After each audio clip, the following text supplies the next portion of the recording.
Homework 2.2, more on functions, video 4, homework due Friday, May 22nd, 2020 at 11:59 p.m. I neglected to mention in the previous video that when we conclude this discussion, which we'll wrap up with this video, you should try questions 5, 6, 7, and 8 in the homework. Alright, so I went ahead and summarized the main ideas that we discovered in the previous video about how to analyze an equation prior to sketching its graph to predict if it will have y-axis symmetry, x-axis symmetry, or origin symmetry.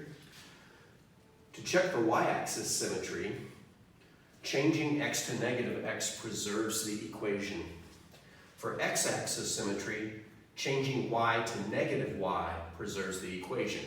And again, the gimmick here is to remember to check for one symmetry, you change the other letter. So to check for y-axis symmetry, change x to negative x. To check for x-axis symmetry, change y to negative y. To check for origin symmetry, you change both x to negative x and y to negative y and see if it preserves the equation. I've set up 3 simple examples. These examples are no more difficult than the ones in your homework. And the instructions are, determine if the equation's graphs have x-axis symmetry, y-axis symmetry, or origin symmetry, and it's possible that they'll have none of them. In fact, a random function's graph typically has no symmetries, or at least not these 3 symmetries. So let's start with y equals x squared plus 5. I've kind of set up a grid here. For each of these equations, we're going to determine if it has x-axis symmetry, y-axis symmetry, or origin symmetry. Let's do the x-axis symmetry for all of them first. So for the x-axis symmetry, we change y to negative y.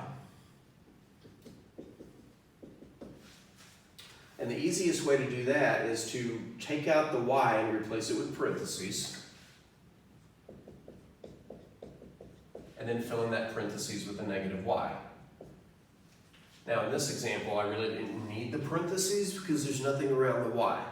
In a couple of them later, the parentheses will be a little bit more useful. Alright, so if we change the y to a negative y inside of parentheses, there's nothing in front of this parentheses requiring them, so honestly they weren't needed. And now we simply have to compare this equation to the original. Does it match?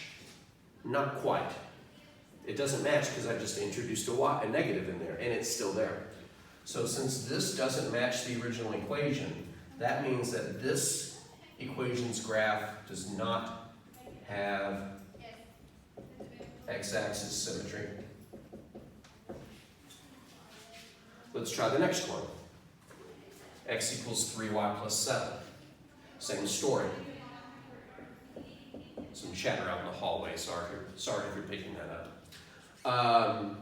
We're going to replace the y with a negative y by changing the y to an empty set of parentheses. That's always a good strategy for changing a letter to something else in an equation.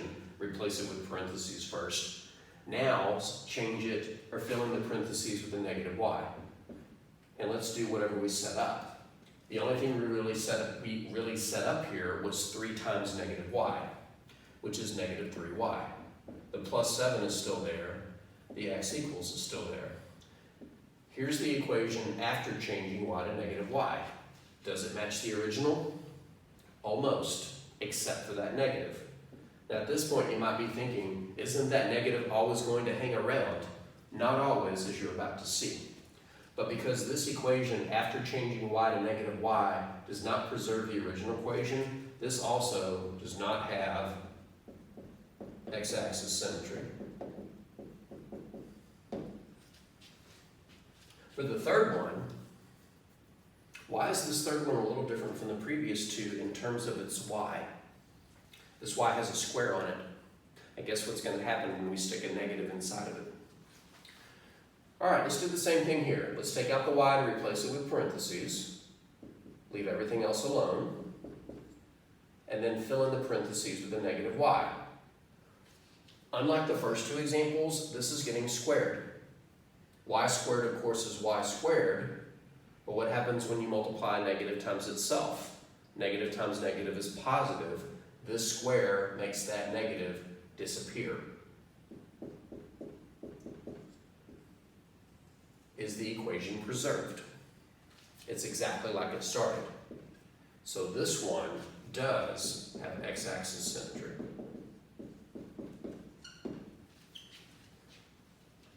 So inserting a negative in for a variable doesn't mean that negative will always hang around. So really what this boils down to is, will something cause the negative to disappear? Let's try the y-axis symmetry to check. And remember, to check for y-axis symmetry, you change x to negative x. And see if the equation is preserved. Now, based on what just happened in the third example over here, you might be able to look at these and predict which ones are going to preserve the equation when we change the x to a negative x. Do you think the first one will? Do you think the second one will? And do you think the third one will? Make your predictions now, and at the end, I'll go back to it and let you know, well, you'll see. All right, so let's go to the first one and change the x to a negative x by removing the x in the equation and replacing it with the parentheses. It had a square on it. And filling in the parentheses with a negative x. Oh, look, it's another negative getting squared, just like happened over there. When you raise a negative to a second power, it becomes positive.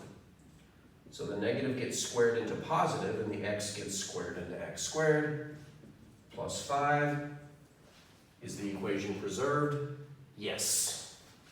That means that this equation's graph has y-axis symmetry. So if we were graphing this, we would only have to graph the right side and reflect it to get the left side. Oh, whoa, whoa, whoa, whoa, whoa, whoa, whoa, back that train up. I'm thinking, oh, never mind, sorry. Getting ahead of myself. We do have x-axis symmetry here. Wish I could delete that last 20 seconds. Dang. So this one does have y-axis symmetry because changing x to negative x did preserve the original equation. Do you think this one will preserve the original equation when we change the x to a negative x?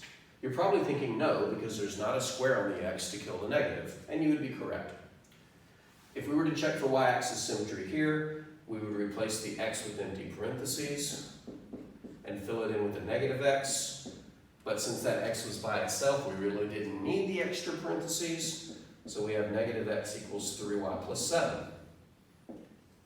Does this match the original equation? Almost, but no. So this equation's graph does not have y-axis symmetry.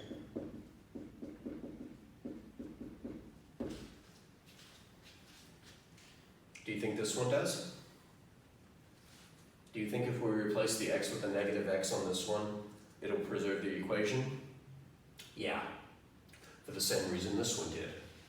A square on a variable will kill a negative when you sneak it in there. Now be careful, I'm not saying a power will kill a negative. I'm saying a square will kill a negative. If it were a third power, what happens when you multiply negative 3 times in a row? Well, the first two become positive and disappear, almost left up the wrong negative. But the third one comes in and turns it negative again. So it's not a power that kills a negative, but rather an even power. An odd power preserves a negative. I'm foreshadowing something. Okay, so if we wanted to check for y-axis symmetry here, we would change the x to a negative x, but I think you know how the story is going to go. If we change the x to parentheses and leave everything else the same and fill in a negative x inside the parentheses, the square will kill the negative. So we're left with y squared equals x squared plus 2. And the original equation is preserved.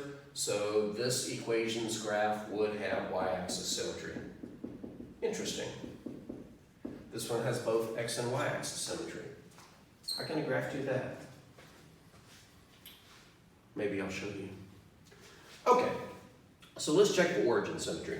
And for origin symmetry, we have to change both of them. Let's be a little bit more expeditious here. We've already substituted a negative for the y and a negative for the x on this one in these two separate symmetry checks. So we already know the consequence of those changes. Substituting a negative for the y keeps it, but substituting a negative for the x, the negative gets squared away. So we end up getting negative y equals x squared plus 5.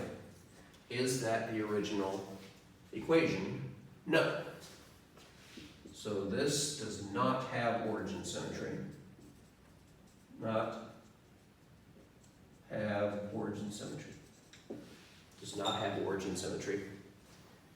And I think on this one it's going to be pretty evident that it's not going to be either. Because when we substitute a negative for the y, we got the negative 3y. The plus 7 is just sitting there.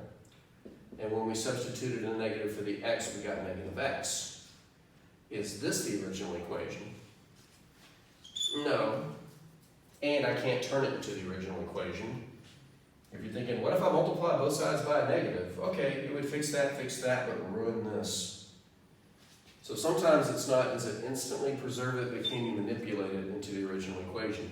For example, if this didn't have the plus 7, then yeah, multiplying both sides by a negative 1 would turn it back into the original equation. So without the plus 7, it would have origin symmetry, but with the plus 7, it fails to. So there's a little bit more to the story that I'm telling you, but for our level of comprehension, that's okay. This is not the original equation. This does not have origin symmetry. But what about the third one? Well, the square on the y would kill its extra negative, and the square on the x would kill its extra negative. So I already know that substituting a negative y will turn it back into a y squared, and I already know that substituting a negative x will turn it back into an x squared. Plus 2 is just sitting there. This is the original equation. That one wasn't. This is the original equation, so this does have origin symmetry.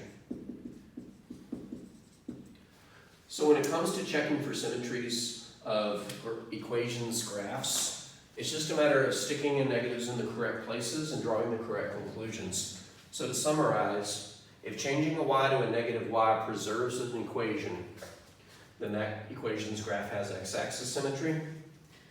If changing an x to a negative x preserves an equation, then that equation's graph has y-axis symmetry. And if changing both of them, which I didn't write here, but we executed over there and is listed here, if we change both x and y to negative x and negative y and still retain the original equation in the functions, then the equation's graph has origin symmetry. I think before we move to the next topic, I'm going to insert an extra video to show you what these graphs look like, just to confirm what we think, and to show you a nifty online graphing calculator where you can get graphs really quick for free.